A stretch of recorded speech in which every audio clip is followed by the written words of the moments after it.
तो second year chemistry chapter 2 chemistry of outer transition elements. So आज हम lecture 3 discuss करने वाले हैं। इसका 2 लेक्चर्स इससे पहले हमने कर लिए हैं और थर्ड लेक्चर आज इससे स्टार्ट हो रहा है। और आज थर्ड लेक्चर में हम डिस्कस करेंगे अबाउट ये जो टॉपिक आपका है, this is nomenclature of coordination compounds. तो कोऑर्डिनेशन कंपाउंड्स के नोमेनक्लेचर के बारे में आज हमें डिस्कस करना है। और ये एक मस्ट क्वेश्चन सेक्शन बी के अंदर आपको जो है वो एक क्वेश्चन हमारे पास ये बनेगा, ठीक है। तो सेक्शन बी में हमारे पास जो है वो एक क्वेश्चन आपके पास यहाँ से जो है वो निकलेगा, ठीक है। तो अगर ये पुराने पैटर्न पे चलते हैं तो 4 मार्क्स का ये क्वेश्चन आपके पास यहाँ से निकल जाएगा 4 नंबर का, ठीक है। तो ये मस्ट कमिंग क्वेश्चन है, पुरानी बुक में भी टॉपिक था ये और न्यू बुक में भी मौजूद है। सो नोमेनक्लेचर ऑफ कोऑर्डिनेशन कंपाउंड आते हैं, टॉपिक स्टार्ट करते हैं। भाई नोमेनक्लेचर किसे कहते हैं? जिन स्टूडेंट्स ने बिल्कुल फर्स्ट क्लास ली थी तो वहाँ हमने ऑर्गेनिक नोमेनक्लेचर डिस्कस किया था, तो उसके बाद हमने उसको स्किप कर दिया था। और अभी न्यू बुक के अंदर भी आप देख सकते हैं कि ऑर्गेनिक नोमेनक्लेचर के एक अलग चैप्टर है, लेकिन हमने फिर दोबारा से चैप्टर स्टार्ट कर दिया था अपना 1 से। तो नोमेनक्लेचर का मतलब क्या होता है? नोमेनक्लेचर का मतलब होता है नेमिंग, ठीक है। नोमेनक्लेचर का मतलब होता है जस्ट नाम, ठीक है। सो जो वर्ड है नोमेनक्लेचर, तो नोमेनक्लेचर का मतलब होता है नेमिंग, किसी चीज़ का नाम रखना। उर्दू में अगर क्या नोमेनक्लेचर के मतलब क्या है तो नाम रखना। तो किसी भी चीज़ का नाम रखना या किसी भी चीज़ का नाम, ये हमारे पास नोमेनक्लेचर कहलाता है, या नाम रखने का तरीका। जिस तरह से कि बायोलॉजी के अंदर हमारे पास जो है वो नोमेनक्लेचर होता है, जिसको हम लोग कहते हैं बायनोमियल नोमेनक्लेचर, ठीक है, जिसमें जीनस और स्पीशीज़ का नाम देकर हम जो है वो नेम बता रहे हो। जैसे होमोसेपियंस कि है ना, कि होमो जो है वो जीनस है और जो है वो सेपियंस स्पीशी है, राना टिग्रीना, ठीक है। इस तरह से बहुत सारे नेम्स होते हैं। तो जिस तरह से बायोलॉजी के अंदर टैक्सोनॉमी में हम लोग डिस्कस करते हैं रिगार्डिंग द बायनोमियल नोमेनक्लेचर, बिल्कुल इसी तरह से हम केमिस्ट्री के अंदर भी नोमेनक्लेचर डिस्कस करते हैं। लेकिन केमिस्ट्री में चूँकि हम बायोलॉजी में तो स्पीशीज़ को डिस्कस करते हैं ना, तो स्पीशीज़ को नाम रखने का तरीका टैक्सोनॉमी में पढ़ रहे होते हैं। और केमिस्ट्री के अंदर हम लोग कंपाउंड्स को डिस्कस करते हैं, डिफरेंट कंपाउंड्स, दुनिया भर के कंपाउंड्स को डिस्कस करते हैं। दैट्स वे हम कंपाउंड का नाम रखने का तरीका ढूंढ रहे होते हैं। तो यहाँ पर तो ये कहलाएगा नोमेनक्लेचर, मतलब केमिकल्स की या कंपाउंड्स के नोमेनक्लेचर, कि कंपाउंड्स का नाम कैसे रखा जाता है, इसको नोमेनक्लेचर कहा जाता है। अच्छा, नोमेनक्लेचर जो हम यहाँ पर डिस्कस करते हैं, 2 तरह के नोमेनक्लेचर है, 2 तरह की नेमिंग मेथड होते हैं। एक तो ओल्ड मेथड होता है नेम रखने का, पुराना मेथड, और एक हमारे पास होता है न्यू मेथड या मॉडर्न मेथड। इसी न्यू मेथड को हम लोग कहते हैं, जो न्यू मेथड है ना, इसी को कहा जाता है IUPAC मेथड या IUPAC नोमेनक्लेचर। अब ये आप कहेंगे सर ये IUPAC क्या है? तो 1950 में 1950 में एक ऑर्गेनाइजेशन कायम हुई अमेरिका में, USA के अंदर। उस ऑर्गेनाइजेशन का नाम था IUPAC, IUPAC कहते हैं उसको, IUPAC या IUPAC। IUPAC असल में मुखफ़्फ़फ़ था बहुत सारे वर्ड का। I फॉर हो जाता है इंटरनेशनल, U फॉर हो जाता है हमारे पास है यूनियन, उसके बाद ऑफ, फिर P फॉर होता है प्योर, फिर एंड, फिर A फॉर होता है हमारे पास अप्लाइड, और C फॉर हमारे पास होता है केमिस्ट्री। तो IUPAC की फुल फॉर्म होती है International Union of Pure and Applied Chemistry, बैनुल-अक़वामी यूनियन प्योर और अप्लाइड केमिस्ट्री की IUPAC। तो 1950 में उन्होंने जो है वो क्या किया, एक रूल बनाया कि चूँकि पहले क्या होता था, ओल्ड नेम्स क्या होते थे, रेक्टिफिकेशन पर मबनी होते थे। मीन्स हर एक कंपाउंड के एक डिफरेंट नाम होता था। NaOH का कास्टिक सोडा, CaO का क्विकलाइम, Na2CO3 का सोडा ऐश, KNO3 का सॉल्ट पीटर, NaNO3 का सिली सॉल्ट पीटर, H2O का वाटर। तो सबका अलग अलग नाम था और अलग अलग नाम मेमोराइज करना पड़ता था, याद करना पड़ता था। तो IUPAC ने फिर ये प्लान बनाया उन्होंने कि भाई क्यों ना कोई ऐसा तरीका हम इजाद कर दें, क्यों ना कोई ऐसा तरीका दरियाफ्त कर लें कि हर बच्चा नाम कंपाउंड का खुद लिख पाए, उसको याद करने की ज़रूरत ना पड़े। अगर उसको सामने 10,000 फार्मूले भी उसको दिखाई दें तो 10,000 के 10,000 का नाम बच्चा खुद जो है वो नाम रखने की उसको सलाहियत आती है, उसको खुद नाम रखना आता हो। तो इसके लिए उन्होंने कुछ रूल्स बनाए जिसको हम IUPAC रूल्स कहते हैं for the nomenclature of compounds, जिसमें ऑर्गेनिक कंपाउंड्स की भी नोमेनक्लेचर थी और इनऑर्गेनिक की थी। इस चैप्टर में, चैप्टर 2 में, हम लोग अभी इनऑर्गेनिक कंपाउंड की या इनऑर्गेनिक जो कॉम्प्लेक्सेस होते हैं इनके नोमेनक्लेचर को डिस्कस करेंगे। फिर आगे जाकर जब हम चैप्टर 5 तक जाएंगे तो वहाँ पर हमारे पास जो है वो IUPAC नोमेनक्लेचर आएगी हमारे पास ऑर्गेनिक कंपाउंड्स की, वो पूरा अलग चैप्टर है, उसका नाम ही नोमेनक्लेचर ऑफ ऑर्गेनिक कंपाउंड होगा। लेकिन इनऑर्गेनिक में बस आज एक क्लास में हम डिस्कस करेंगे, ठीक है, तो ये हो जाएगा। लेकिन जो ऑर्गेनिक का है वो पूरा 1 महीना उसको डिस्कस करना पड़ेगा, वो काफ़ी बड़ा चैप्टर। तो इसके नेम तो इजी होता है जो आज हम डिस्कस करें। तो हम डिस्कस करने वाले नोमेनक्लेचर ऑफ कोऑर्डिनेशन कंपाउंड्स। जो कोऑर्डिनेशन कंपाउंड्स होते हैं उनके नेम्स किस तरह लिखे जाते हैं, कोऑर्डिनेशन कंपाउंड क्या होते हैं, कल वो मैंने सारी डिटेल आपको कल की क्लास में बता दी है लेक्चर 2 के अंदर कि कोऑर्डिनेशन कंपाउंड या कॉम्प्लेक्स कंपाउंड किसे कहते हैं, जिसके अंदर कॉम्प्लेक्स आयन होता है। यहाँ नीचे बहुत सारे कॉम्प्लेक्स कंपाउंड आपको यहाँ पर इधर उधर लिखे हुए दिख रहे होंगे, ये सब देख लें ब्लू मार्कर्स, और नीचे जो ब्लू मार्कर्स है ये सब का सब कोऑर्डिनेशन कंपाउंड लिखा हुआ है लार्ज ब्रैकेट वाला। 15 क्वेश्चन मैंने यहाँ पर बोर्ड पर लिखे हैं, इनके नेम कैसे लिखे जाते हैं रट्टा नहीं मारने के साथ हम 15 याद कर लेंगे, ये बहुत बेवकूफ़ी वाली बात होगी। समझना है, इसी के लिए मैंने इतने सारे बोर्ड भर के रूल लिखा हुआ है ताकि हम नेम खुद लिख पाएँ। ठीक है, तो अब इसके रूल्स हमारे पास क्या होते हैं, 6 रूल्स हैं या 6 स्टेप्स हैं जिन पर चलकर जो है वो हम लोग क्या करते हैं बेटा कि किसी भी ऑर्गेनिक कंपाउंड का नेम लिखते हैं। इन स्टेप्स को पढ़ने से पहले याद रखिए कि जो ऑर्गेनिक कंपाउंड होता है जो कोऑर्डिनेशन कंपाउंड होता है वो इस पैटर्न पर लिखा होता है हमेशा। वो कल मैंने बताया था ना, ये तो हमारा कोऑर्डिनेशन स्फीयर है, ये रहा मेटल M से, ये रहा लिगेंड L से, यहाँ पर N भी हो सकता है sometimes, this is coordination number, this C is cation, this A is A9. अभी कैटाइन एनाइन ज़रूरी नहीं हो कि हमेशा हो, कभी कैटाइन होता है कभी एनाइन होता है। कैटाइन होता है तो ये एनाइनिक कॉम्प्लेक्स होता है, एनाइन होता है तो ये कॉम्प्लेक्स हमारा कैटाइन हो जाता है, कैटाइनिक हो जाता है। ये मैंने कल आपको लिखवा दिया कॉपी में। तो ये दोनों कैटाइन एनाइन में से एक होगा, लेकिन मेटल और लिगेंड का होना मस्ट है, लाजमी है, इसके बिना कॉम्प्लेक्स या कोऑर्डिनेशन कंपाउंड का वजूद ही नहीं है। तो कैटाइन एनाइन समटाइम्स इनमें से कोई एक होता है और कभी कभार शायद ये दोनों ना हो, तब भी हमारा नाम निकल सकता है। ठीक है, लेकिन लार्ज ब्रैकेट के अंदर मेटल और लिगेंड अगर नहीं है तो 100% टाइपिंग मिस्टेक हो गई है या गलत सवाल है, इसका जवाब ज़िंदगी भर आप नहीं दे सकोगे। तो ये दोनों होना बहुत ज़रूरी है, बाकी इनमें से कोई हो ना हो फ़र्क नहीं पड़ता। तो ये हमारा है एक जनरल फार्मूला, हम कह सकते हैं कि इसका भी कोऑर्डिनेशन कंपाउंड का नेमिंग पैटर्न क्या होता है, नाम लिखने का तरीका क्या होता है, CLMA। मतलब इसको आप कलमा पढ़ लो, CLMA मतलब मिला दो कलमा या सलमा, सी अगर को सीन का साउंड दोगे तो उसको कलमा पढ़ लो, CLMA कलमा।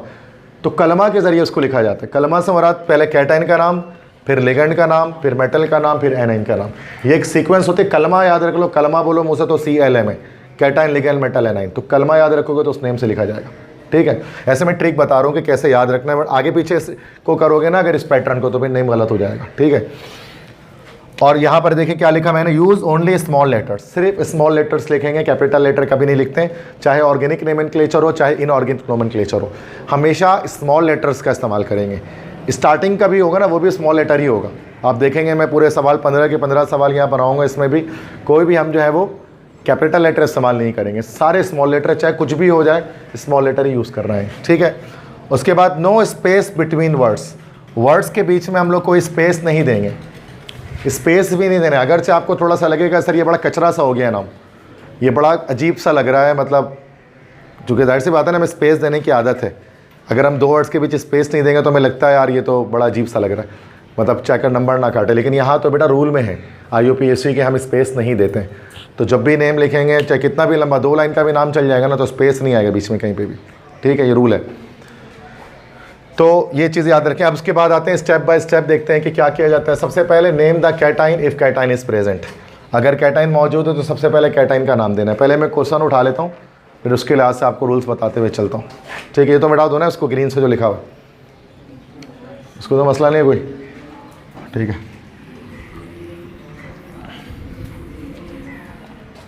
ओके, अब मैं कोई एक सवाल उठा लेता हूँ यहाँ से, मिसाल के तौर पे लाइक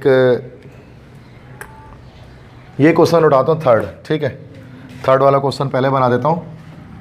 क्वेश्चन 3 है K4FeCN6। अगर एक सवाल भी ढंग से समझ में आ गया ना तो सारे हो जाएंगे, और एक भी नहीं आया, पहले ही वाला नहीं आया तो आगे कोई भी नहीं होगा। देखो यहाँ पर हमें क्या क्या चीज़ें मिल रही है बेटा, ये हमारे पास एक कोऑर्डिनेशन कंपाउंड, जो कॉम्प्लेक्स कंपाउंड आ गया, ये रहा, हमें ये दिख रहा है हमारे पास कैटाइन, ये दिख रहा है आपको आयरन, आपका सेंट्रल मेटल एटम, और ये आपका दिख रहा है लिगेंड, एनाइन नहीं है उसके अंदर, तो मतलब एनाइनिक कॉम्प्लेक्स है, कैटाइनिक कॉम्प्लेक्स है, सॉरी एनाइन नहीं है तो फिर एनाइनिक कॉम्प्लेक्स है। सही, ओके, ये कैटाइन लगा हुआ है ना तो ये एनाइनिक कॉम्प्लेक्स है, बट इससे फर्क नहीं पड़ता, उसको भले ना पता आपको, बट ये पता है कि कैटाइन ये है, मेटल ये है और लिगेंड ये है। और ये जो स्मॉल जो 6 लिखा हुआ है ये उसका स्मॉल एन है ना भाई, कोऑर्डिनेशन नंबर। ठीक है, अब आते हैं सबसे पहले क्या बोल रहे हैं, देखो name the cation if cation is present. अगर कैटाइन मौजूद है तो कैटाइन का नाम सबसे पहले दे दो, सबसे पहले कैटाइन का नाम लिख दो। तो हमारे पास कैटाइन मौजूद है, के है ना कैटाइन, के हमारे पास क्या होता है बेटा, पोटेशियम, तो पोटेशियम लिख देना है, पोटेशियम। तो ये पहला स्टेप हो गया हमारा, कैटाइन का नाम सबसे पहले आएगा, जो कि कलमा सी, कलमा है ना भाई, सी पहले, कैटाइन का नाम पहले। लेकिन टेट्रा पोटेशियम नहीं लिखेंगे, उसकी तादाद नहीं बताएंगे। ठीक है, तो कैटाइन का नाम लिखेंगे लेकिन कैटाइन की तादाद नहीं बताएंगे। जैसे ना K4 लिखा हो तो ऐसा नहीं कि टेट्रा पोटेशियम लिख दिया, यहाँ पर हम तादाद नहीं बताते, बस कैटाइन का नाम लिख देना है, पोटेशियम। इसके बाद नेम द लिगेंड, लिगेंड का नाम लिखें। अगर एक से ज़्यादा लिगेंड है तो अल्फ़ाबेटिकल ऑर्डर को फॉलो करें। तो अभी तो फिलहाल ऐसा सवाल आ रहा है जिसमें एक ही लिगेंड है, एक से ज़्यादा लिगेंड नहीं है। अब एक से ज़्यादा लिगेंड हो सकते हैं, जैसे कि इस क्वेश्चन में क्वेश्चन 2 जब हम देखेंगे ना तो यहाँ एक से ज़्यादा लिगेंड हमें मिल जाएगा, वो H2O भी है, Cl भी है। तो कहीं कहीं पर एक से ज़्यादा लिगेंड होता है, कभी कंपाउंड में एक ही लिगेंड होता है। तो मुझे तो नहीं पता अब इस बार बोर्ड एग्जाम में क्या आने वाला है, लेकिन अगर एक से ज़्यादा लिगेंड होंगे तो अल्फ़ाबेटिकल ऑर्डर फॉलो करेंगे, वरना सिर्फ एक ही लिगेंड का नाम लिख देंगे। और लिगेंड का नाम जब लिखेंगे तो फिर हम उसकी तादाद को बताएंगे, ठीक है, डाई, ट्राई, टेट्रा, ऐसे करके।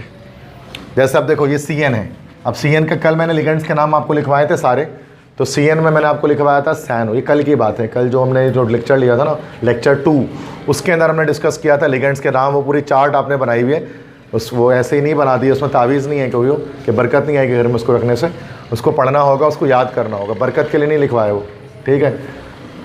तो कहने का मकसद है बेटा ये कि उसको याद ही रख लेना है। तो वहाँ देखोगे तो CN माइनस में मैंने सैनो लिखा हुआ है, ठीक है। अब 6 है सैनो, तो हम उसको क्या लिख देंगे भाई, 6 को बोलते हैं हेक्सा, पता है ना ये तो, हेक्सा सैनो। तो पोटेशियम हेक्सा सैनो, ये हमारे लिगेंड का नाम कंप्लीट हो गया। तो लिगेंड की तादाद बताते हैं, कैटाइन की तादाद नहीं बताते। क्लियर है भाई, और लिगेंड तो है नहीं, तो बस आगे बढ़ जाते हैं। नेम द मेटल, फिर मेटल का नाम लिखें। मेटल यहाँ पर क्या है, Fe। अब Fe का नाम आयरन होता है, आयरन है ना ये, बट यहाँ मैंने एक और चीज़ लिखी है, इफ़ कंपाउंड कंटेन्स एनाइन, अगर कंपाउंड में एनाइन मौजूद है तो इंग्लिश नेम लिखे मेटल का, आयरन जैसे के। और अगर कैटाइन मौजूद अगर है कंपाउंड में, जैसे इस वाले कंपाउंड की बात है, अगर कंपाउंड में कैटाइन मौजूद है तो फिर इंग्लिश नेम नहीं लिखें, लैटिन नेम लिखें। लैटिन नेम से मुराद के जो लातीनी नाम होता है मेटल का, लातीनी नाम लिखें, लैटिन नेम लिखें, और उसके UM को रिप्लेस कर दें 8E से, यम को हटा के 8 लिख दें। इस चीज़ को समझाने के लिए मैंने यहाँ पूरी टेबल आपके सामने बनाई है, ताकि आप ऐसे नहीं आप परेशान हो जाओ, सर हमें क्या पता लातीनी नाम क्या है। तो जो कुछ मेटल्स मैंने यहाँ पर लिख दिए हैं, copper, silver, chromium, manganese, cobalt, iron, zinc, platinum, ये सब इनके इंग्लिश नेम्स हैं पहले कॉलम में, इस कॉलम में। फिर ये इसके लैटिन नेम्स है, Cu, क्यूप्रम, अर्जेंटम, क्रोमियम। अच्छा, कुछ के लैटिन नेम नहीं है, इंग्लिश ही वाले नेम होते हैं सिर्फ, तो उसको ऐसे ही छोड़ दिया। Fe का फेरम होता है, बाकी ये तो जिंक है, ये प्लेटिनम है। जिसके लैटिन नेम पॉसिबल नहीं होता है, जो इंग्लिश से ही आया है सिंबल जिसका, उसको हमने डैश लगा दिए। अब करना क्या है, सबका यम हटा के 8 लगा देना है। जिसमें यम लगा हुआ ही नहीं है तो उसमें डायरेक्ट 8 लग जाएगा। जैसे क्यूप्रम का UM हटा के 8 लगा दिया, क्यूपरेट हो गया। अर्जेंटम हो गया अर्जेंटेट, क्रोमियम हो गया क्रोमेट, मैंगनीज हो गया मैंगनेट, कोबाल्ट हो गया कोबाल्टेट। आयरन का लैटिन नेम था फेरम, UM हटा के 8 लगाया तो हो गया फेरेट। जिंक का हो गया जिंकेट, प्लैटिनम का यम हटा के 8 लगा दे तो क्या हो गया प्लैटिनेट। बस समझ आ गई। तो या तो ये नाम लिखेंगे हम लोग, या तो ये नाम लिखेंगे, ये तो कभी नहीं लिखते। ये तो मैं ऐसे ही बता रहा था लैटिन नेम होते क्या है इसके। अब इसका मतलब या तो यहाँ पर आयरन लिखाएगा इस बार, या तो ये आयरन लिखाएगा, या तो ये फेरेट लिखाएगा।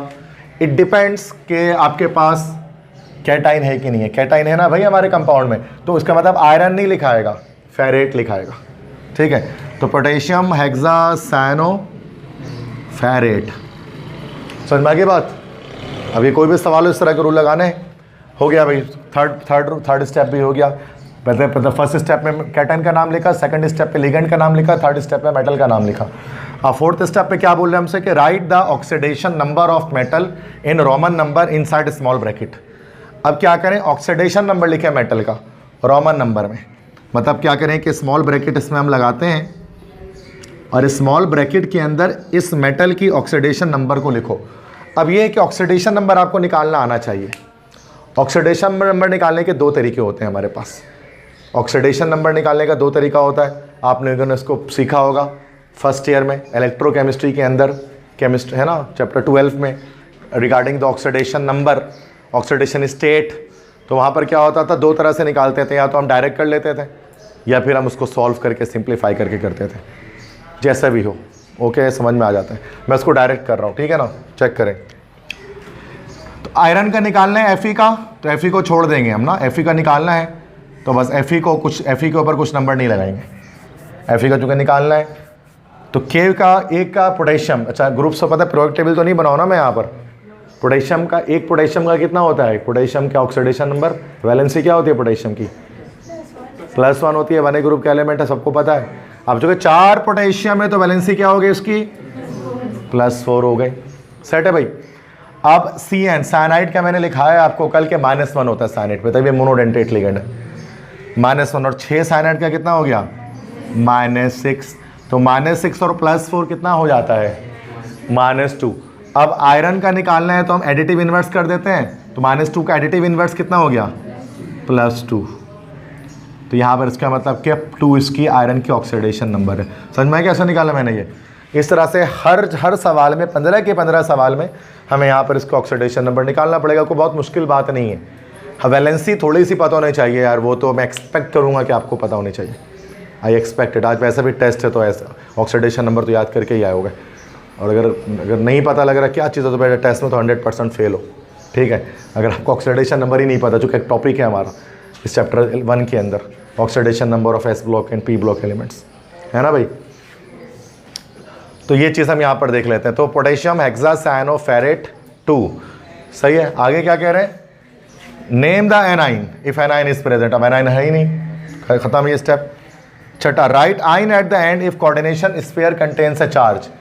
अगर कोऑर्डिनेशन स्फीयर पे कोई चार्ज मौजूद है, जैसे सवाल में, अब ये सवाल है ना, ये रहा सवाल, इस कोऑर्डिनेशन स्फीयर पे कोई चार्ज तो नहीं है ना ऊपर। अगर कोई चार्ज लगा होगा तो हम एंड में जो है वो आइन लिखेंगे, चार्ज नहीं लगा हुआ तो बस वहीं पर हमारा जो है वो नेम एंड हो जाएगा। तो ये जो K4FeCN6 है, इसका नाम है पोटेशियम हेक्सासायनोफेरेट 2। कैटाइन का नाम, ये रहा कैटाइन का नाम, ये रहा लिगेंड का नाम, ये रहा मेटल का नाम, और ये रही उसकी ऑक्सीडेशन स्टेट। समझ में आया कैसे लिखा मैंने। इतना टाइम आपको पेपर में नहीं लगना चाहिए लिखने में, ये मैं समझा रहा था तो मुझे टाइम लगा, वरना आपको पता 10 सेकंड में इसका नाम लिखा जा सकता था, अगर आपको रूल्स पता ही है सारे। कोई मसला, अभी और प्रैक्टिस करेंगे तो फिर और आएगा। चलो बेटा सही, नेक्स्ट क्वेश्चन पे आते हैं। मिटा देना उसको अब मैं। अच्छा देखो 1 से अब स्टार्ट करें, सीक्वेंस है। क्वेश्चन नंबर 1, फर्स्ट क्वेश्चन है CuNH3 4 ब्रैकेट SO4, ठीक है, पहला क्वेश्चन है दिस वन। अब बेटा देखो इसको सॉल्व करते हैं, अगर पहला सवाल नहीं समझ में आया तो दूसरा तक समझने की कोशिश करें, कहीं ना कहीं तो आ ही जाएगा। कि 15 तक जाते जाते एक ना एक तो समझ में आ जाएगा। अब यहाँ चेक करो, सबसे पहले हम जो नेम लिखेंगे बेटा, वो नेम आएगा किसका भाई, कैटाइन का। अब कैटाइन नहीं है तो टेंशन की बात ही नहीं लिखो कैटाइन का नाम। फिर उसके बाद कैटाइन के बाद आएगा लिगेंड का नाम। अब लिगेंड है NH3। अब अगर आप जाके पेज पलट के देखोगे तो मैंने NH3 का नाम लिखाया है अमाइन, AMMINE, अमाइन दिखा, न्यूट्रल लिगेंड के अंदर। एक तो NH2 दिख रहा होगा आपको, वो अमाइनो है, और एक NH3 मैंने न्यूट्रल लिगेंड में आपको लिखाया है, याद आया, दिखा सबको, अमाइन, AMMINE, अमाइन। 4 लगा हुआ है तो उसको हम लोग क्या बोलेंगे, कौन सा अमाइन, 4 है ना, तो फिर टेट्रा अमाइन, बिल्कुल सही, AMMINE अमाइन, ठीक है। डबल M लगाना है, इसको याद रखना, बच्चे सिंगल M से लिख देते हैं।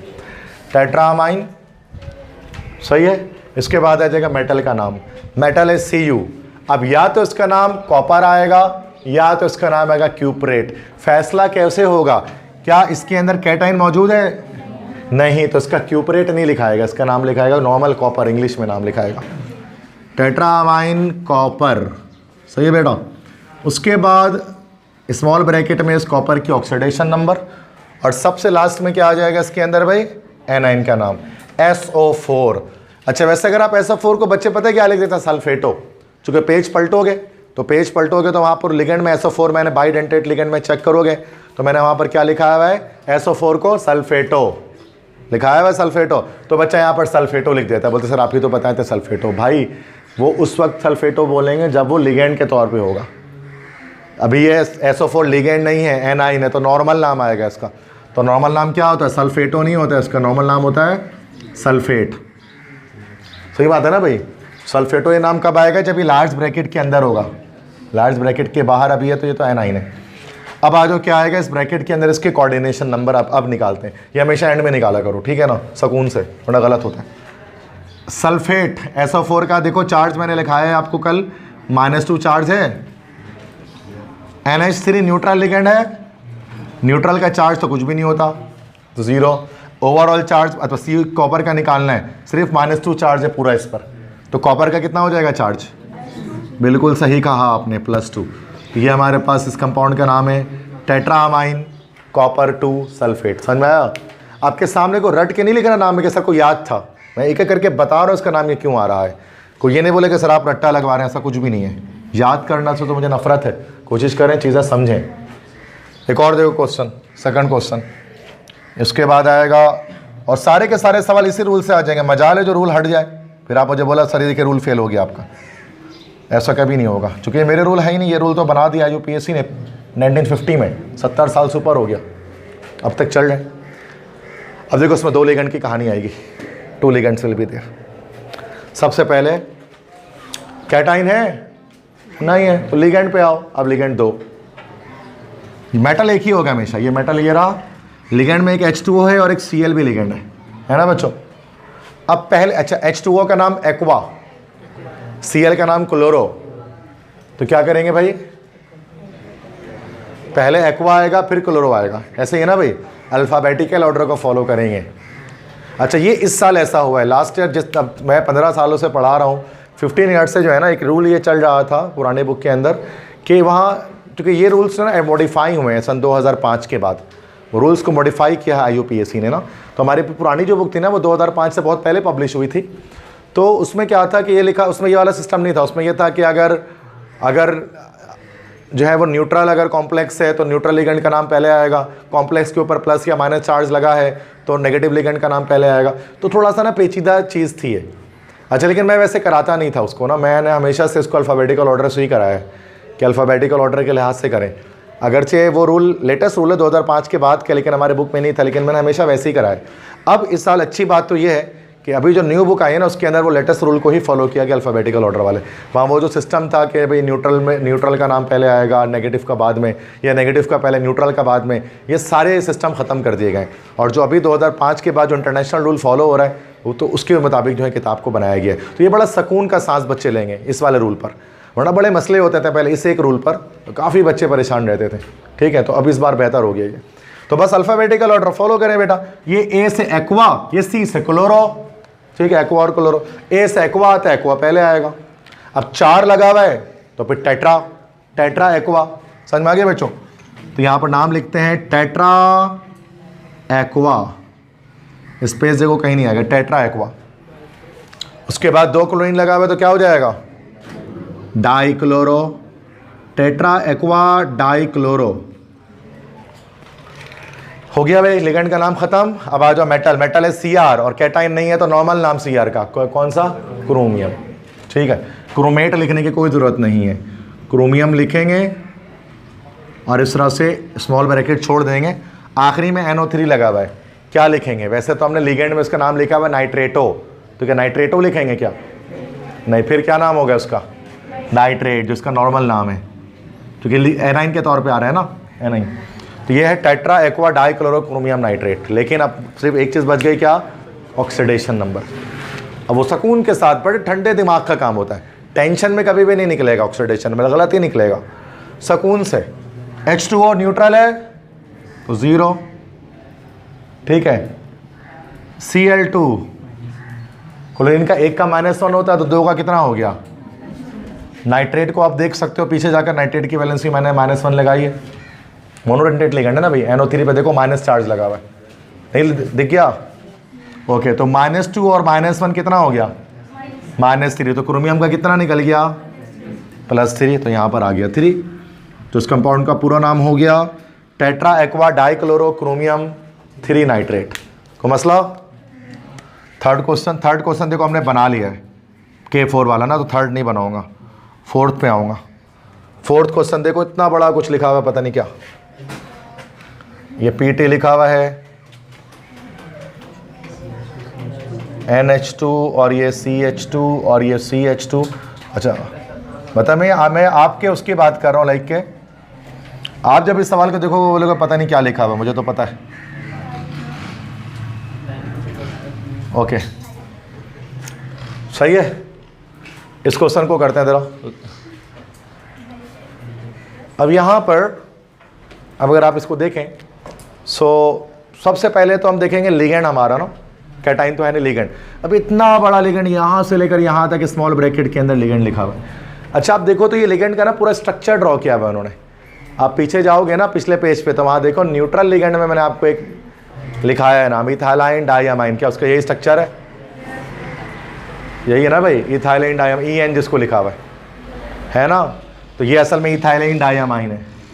और ये उन दो ऑर्गेनिक लिगेंड्स में से जो हमारे कोर्स में दो ऑर्गेनिक लिगेंड है, एक एथिलीन डाइअमाइन है और एक एथिलीन डाइअमाइन टेट्राएसीटेट है, EN और EDT है। और ऑर्गेनिक लिगेंड्स का सिस्टम थोड़ा डिफरेंट होता है। उनमें क्या होता है कि अगर वो दो है ना तो लिखेंगे डाई, सॉरी गलत, हाँ ये तो अदर है ना, सही। अगर वो दो हैं तो उस सूरत में ऑर्गेनिक लिगेंड्स के लिखेंगे बेस, लिखेंगे बेस, ठीक है। और अगर तीन है तो उस तरह से लिखेंगे ट्रेस। तो मतलब डाई ट्राई नहीं चलेगा, बेस ट्रेस। उसके बाद चार से एक पैटर्न चलेगा, चार को टेट्रा कहेंगे, तो टेट्रा केस, पेंटा केस, इस तरह से ये चलता रहेगा, ठीक है। टेट्रा पेंटा हेक्सा लगाते रहेंगे, ओके, ये स्लाइड में लगता रहेगा रेंड में। तो क्या होगा कि डाई ट्राई नहीं लिखना है इसमें, बेस ट्रेस, ये याद रखना है। डाई ट्राई के बजाय बेस ट्रेस लिखना है। बस ये अंग्रेजों का बनाया वो रूल है, हम नहीं जानते, ठीक है, ऐसा क्यों है। तो हमें अब यहाँ पर जगह दो लिखा हुआ है ना, अब ये 3 लिखा हुआ है। अब ये ट्राई नहीं लिखेंगे, इसमें ट्रेस लिखेंगे, ठीक है। अब देखो एक वर्ड का गलती करोगे पूरा 0 नंबर मिलेगा पेपर में, इसलिए हर चीज़ को देखना है। तो ट्रेस लिखेंगे, फिर उसके बाद लिखेंगे ethylene diamine, trace ethylene diamine. इसके बाद मेटल PT, प्लैटिनम लिखेंगे, चूंकि कैटाइन तो है नहीं, प्लैटिनम। उसके बाद लार्ज ब्रैकेट छोड़ेंगे, एंड में क्या आएगा, एनाइन का नाम बताओ, क्लोरो या क्लोराइड। सिंपल सी बात है, लेकिन इस बार एक लिगेंड नहीं है। देखो ऊपर जो ये जो Cl आ रहा था, ये Cl क्लोरो था, बिकॉज इट इज लिगेंड। लेकिन ये वाला Cl लिगेंड नहीं है, बिकॉज ये कोऑर्डिनेशन स्फीयर से बाहर है, दिस इज एनाइन, तो इसका नाम क्लोराइड होगा, सही है। तो क्लोराइड। अब ऑक्सीडेशन नंबर निकाल लेते हैं बेटा। ये तो न्यूट्रल है ना भाई, 0 हो गया। Cl 1 का -1 होता है, 4 का कितना हो गया, -4। तो प्लैटिनम कितना निकला, +4। तो मैं यहाँ 4 लिख देता हूँ। तो इस कंपाउंड का नाम हो गया tris ethylene diamine platinum 4 chloride. Clear है। क्वेश्चन 5 में आते हैं। अब यहाँ पे मैंने बिठा दिया इसको, तो 5 से 10 तक के सामने। उसके बाद ये 5 और होंगे। तो आ जाते हैं क्वेश्चन 5 पे, देखते हैं। अगर अब तक नहीं समझ में आया तो आप कोशिश करें समझने की। सबसे पहले कैटाइन, अच्छा ऐसा देखो, कैटाइन एनाइन दोनों नहीं है। अब ना इसमें कैटाइन है ना इसमें एनाइन है, ठीक है, इसमें दोनों ही नहीं है। मैं एक बार क्रॉस चेक कर लेता हूँ कि ये सवाल ऐसे ही है।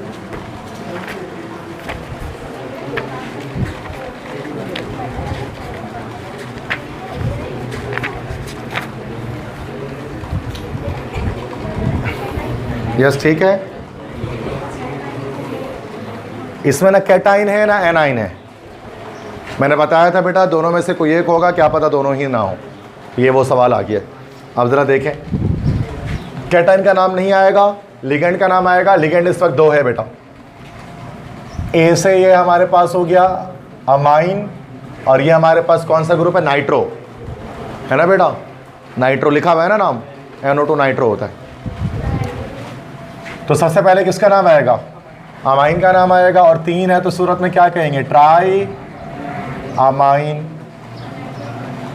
उसके बाद नाइट्रो 3 है तो फिर ट्राई नाइट्रो। अब देखो कोबाल्ट के कोबाल्टेट, याद रखना बेटा कि अगर कैटाइन एनाइन दोनों ना हो ना, तब भी हम नॉर्मल नाम ही लिखते हैं।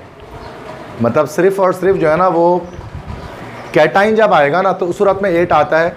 अगर एनाइन आ जाए या दोनों में से कोई ना आए तो भी उस सूरत में क्या होता है कि हम नेम नॉर्मल इंग्लिश में लिखते हैं। उस रूल में वहाँ पर ऐड कर लेना या फिर उसको कहीं पर लिख लेना कि अगर कैटाइन एनाइन दोनों मौजूद ना हो तो भी इंग्लिश नाम लिखा जाता है मेटल का। ये एक लाइन ऐड कर लेना, उर्दू में भले कर लेना, आपकी मर्ज़ी। तो इसका नाम बेटा कोबाल्टेट नहीं होगा तो क्या होगा, फिर कोबाल्ट होगा, ठीक है, कोबाल्ट। क्लियर है। इसके बाद स्मॉल ब्रैकेट, एनाइन तो है नहीं, एनाइन का नाम नहीं आएगा। सिर्फ क्या है जो सबसे ज़्यादा गलती जिसमें बच्चे करते हैं, सबसे आसान चीज़ में करता है मैं समझता हूँ, वो ऑक्सीडेशन नंबर है। उसी में गलती करते हैं बच्चे, जबकि ये सबसे आसान होता है। अमोनिया 0 न्यूट्रल लिगेंड है, NO2 -1 चार्ज लगा हुआ है, पेज पलटेंगे तो ठीक है, 3 लगा हुआ है तो -3, तो कोबाल्ट कितना हो गया? तो कितनी आसान बात होती है, 5 सेकंड भी ना लगे अगर आपको सही से आते हैं। और बच्चे इसी में आधा घंटा लगा देते हैं, उनसे ऑक्सीडेशन नंबर नहीं आ रहा होता उनका, क्योंकि उनको लिगेंड के सीरीज ही याद नहीं होती जो मैंने उनको लिखाई है। अब आ जाओ नेक्स्ट, इसमें देखो नेगेटिव चार्ज पहले से लगा हुआ ऑलरेडी, ठीक है। तो सबसे पहले किसका नाम आ जाएगा? कैटाइन तो है नहीं, लिगेंड का नाम OH। OH का मैंने नाम लिखाया है कल आपको, हाइड्रोक्सो, दिख रहा है हाइड्रोक्सो? नहीं अगर लिखा हुआ तो ऐड कर लेना, OH- हाइड्रोक्सो, मोनोटेंटेट में लिखा हुआ है OH, हाइड्रोक्सो। 4 है तो सूरत में क्या लिखेंगे उसको हम लोग? Tetra hydroxo. अब या तो ये जिंक है या तो ये जिंकेट है। अब ये फिर एक कंफ्यूजन इसके अंदर आ गई है। देखो अगर कैटाइन जब लगा होता है ना, कैटाइन जब लगा होता है और ये हमारे पास मेटल है और ये हमारे पास लिगेंड है, ठीक है, तो कैटाइन का क्या होता है हमारे पास? पॉजिटिव चार्ज होता है, तो ऑटोमेटिकली ये हमारे पास जो कॉम्प्लेक्स हो जाता है, इस पर कौन सा चार्ज आ जाता है? नेगेटिव आ जाता है। इसको हम कह सकते हैं कि भाई ये जो कॉम्प्लेक्स हमारे पास बन गया, दिस इज एनायनिक कॉम्प्लेक्स, सही ना बेटा? अब जब ये कैटाइन इसके साथ लगा होता है तो हम उसका चार्ज शो नहीं करते, ऐसे ही रहता है। लेकिन अगर ये कैटाइन यहाँ, अगर इसी कंपाउंड में से कैटाइन यहाँ से हट जाएगा ना, तो पता है क्या होगा? यहाँ नेगेटिव चार्ज शो हो जाएगा। तो अगर कैटाइन नहीं लगा हुआ है कोई मसला नहीं है, बट नेगेटिव चार्ज आ रहा है कॉम्प्लेक्स के ऊपर, तो उसका मतलब ये असल में इसके पहले कैटाइन है जो कि मेंशन नहीं किया गया, तो ये 8 वाला नाम आएगा इसका, लैटिन नेम आएगा, इंग्लिश नेम नहीं आएगा। तो कॉम्प्लेक्स पर जब -चार्ज, तो ये भी ऐड कर सकते हैं कि कॉम्प्लेक्स पर अगर नेगेटिव चार्ज लगा हो तो लैटिन नेम लिखते हैं। अगर आपको ये समझ में नहीं आया ये कॉन्सेप्ट तो रट्टा लगा सकते हैं कि भाई कि अगर कॉम्प्लेक्स पर -चार्ज लगा हो तो लैटिन नेम लिखेंगे, वरना कॉन्सेप्ट क्या है कि कैटाइन तो होगा तभी इस पर नेगेटिव चार्ज आ रहा है। मैं कहता हूँ कॉन्सेप्ट पे चलना चाहिए इंसान को, बजाय कि रूल्स को रट्टा मारे, ठीक है। तो इसका मतलब यहाँ पर जिंक नहीं आएगा लिखा हुआ, तो फिर क्या लिखा हुआ आएगा? जिंकेट। तो टेट्रा हाइड्रोक्सो जिंकेट। इसके बाद ऑक्सीडेशन नंबर। अच्छा, सबसे एंड में इसमें पता है क्या लिखा जाएगा? पहला सवाल आ गया आयन वाला, क्योंकि चार्ज लगा हुआ है अगर कंपाउंड पे तो आयन आ जाएगा एंड में। अब यहाँ पर इसके ऑक्सीडेशन नंबर भी आसान बात नहीं है उसको निकालनी, दिस इज नॉट। अच्छा, इसको मैं सॉल्व करके निकालता हूँ आपके सामने, क्योंकि ये इसमें मैं भी मार खा जाता हूँ, तो आप तो फिर यकीनन मार खाएंगे। तो देखो इसका तरीका आप निकालते हैं। जिंक, मेरी ये मैथ्स पहले से वैसे भी कमज़ोर है, आपको पता है सर, फ़ौरन से सॉल्व करना शुरू कर देते हैं। अगरचे आप बोलोगे सर ये तो हम कर लेते हैं, लेकिन मैं करूँगा चूँकि मुझे मुश्किल लगता है ऐसा। चार्ज जब आ जाता है तो देखो क्या होगा, Zn plus OH into 4 is equal to, देखो नॉर्मली हम लिखते हैं इक्वल टू 0, लेकिन आपको चार्ज लगा हुआ तो क्या हो जाएगा? -4 आ जाएगा, इक्वल टू 0 नहीं आएगा।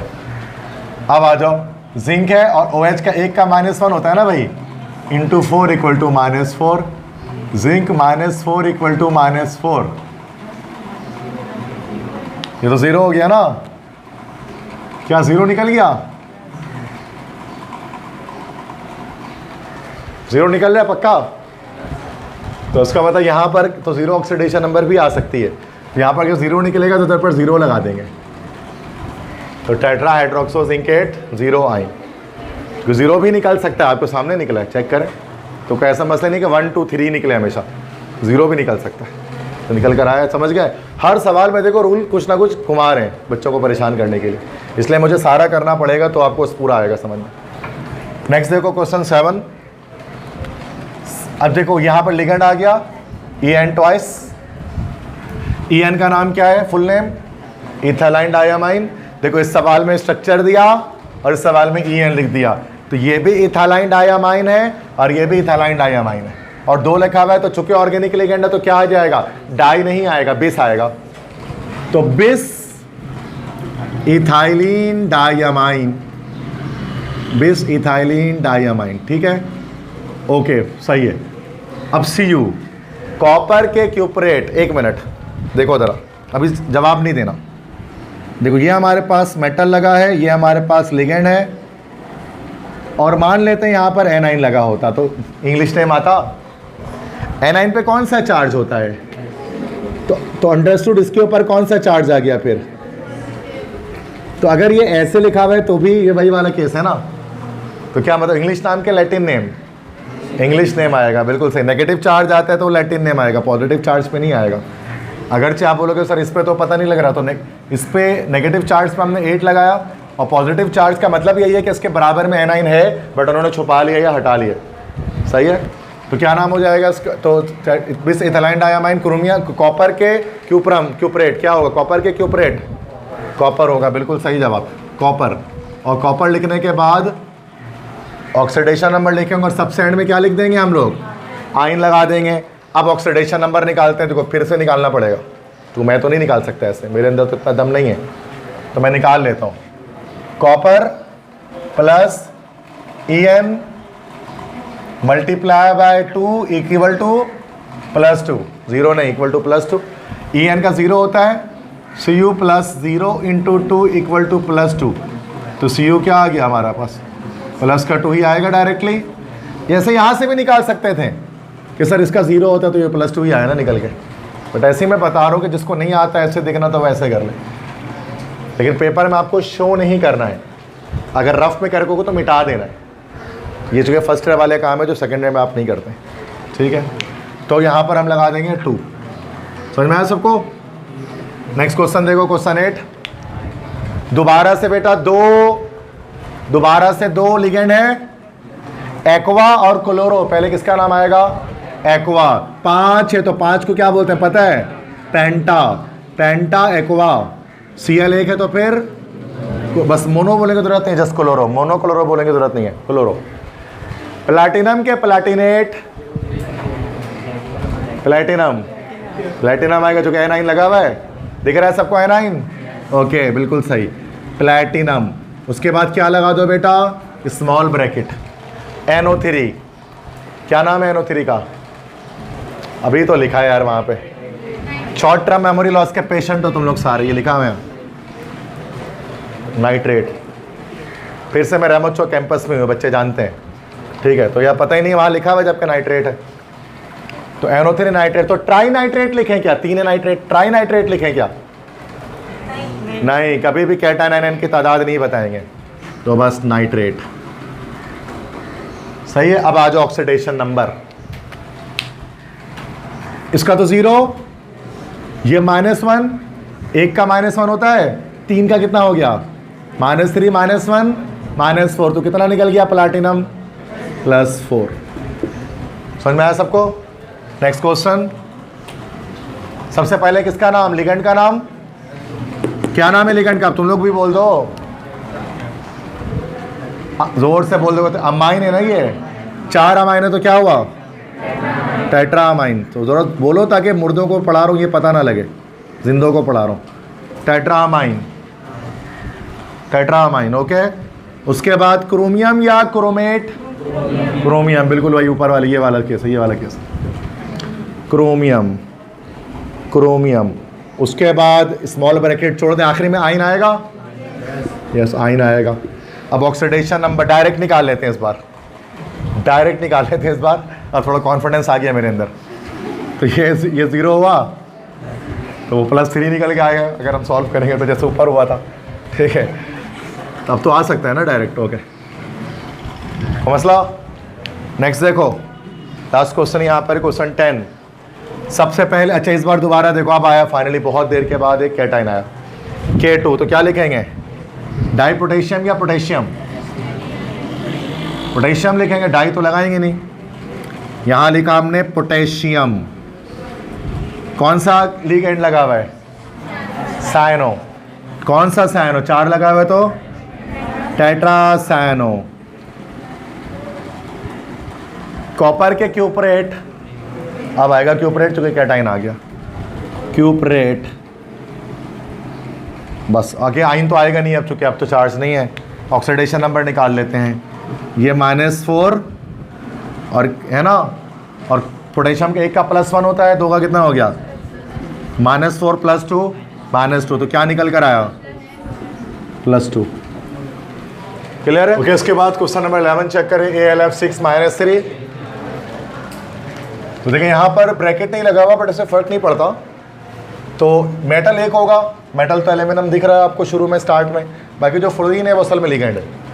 तो जरूरी नहीं है कि स्मॉल ब्रैकेट के अंदर हो, ऐसे भी लिखा हो सकता है, लार्ज ब्रैकेट के अंदर होना चाहिए। लेकिन तो 6 फ्लोरीन है तो इसको क्या लिख देंगे हम लोग, हेक्सा फ्लोरो। हेक्सा फ्लोरो होगा ना भाई, हेक्सा फ्लोरो। इसके बाद एल्यूमिनियम तो नहीं लिखेंगे ना, क्योंकि नेगेटिव चार्ज आ रहा है, तो एल्यूमिनियम का UM हटाएंगे एंड से और AT लगा देंगे। अगर से यहाँ नहीं लिखा हुआ बट कोई मसला नहीं है, एल्यूमिनियम है तो उसको सबसे पहले आप चलो एल्यूमिनियम लिख दिया आपने, फिर UM हटा के क्या कर दो 8 लगा दो, तो ये एल्यूमिनेट हो जाएगा, हेक्सा फ्लोरो एल्यूमिनेट। उसके बाद स्मॉल ब्रैकेट और सबसे एंड में क्या आ जाएगा, आयन आ जाएगा। अब डायरेक्ट ऑक्सीडेशन नंबर निकाल ले, डायरेक्ट